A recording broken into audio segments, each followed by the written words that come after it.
partager quelques bières avec des amis. Un match de football après des mois de quarantaine à la maison. Réunion de famille après avoir été longtemps séparés.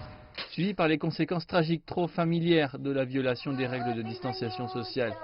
Ces spots télévisés du gouvernement veulent choquer.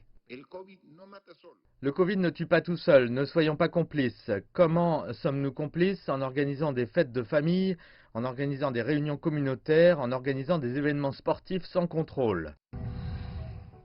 Courts et percutants, les spots nous rappellent que le Pérou est au milieu de l'une des pires épidémies de Covid-19 au monde. Il y a beaucoup de gens qui acceptent ce genre d'annonces d'informations publiques. Il y en a qui les rejettent, ils semblent trop durs, mais nous sommes en guerre. Nous devons être clairs, nous devons être directs, et nous devons appeler les choses par ce qu'elles sont vraiment. La plupart des analystes disent que les spots sont justifiés, mais qu'ils arrivent tard.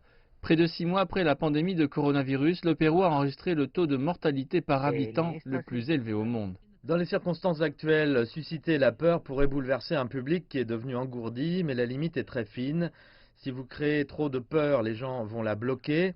Si c'est trop soft, les gens ne réagiront pas. Et donc le message devrait probablement utiliser un peu d'humour pour générer un rire nerveux, puis immédiatement offrir une solution comportementale afin que les gens voient une lumière au bout du tunnel.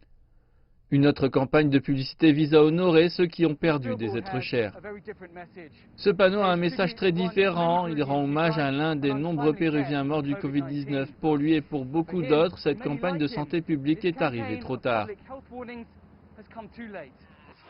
Dans un contexte de tension sur la sensibilisation et la responsabilité du public, cet effort du gouvernement donne également un coup de poing émotionnel.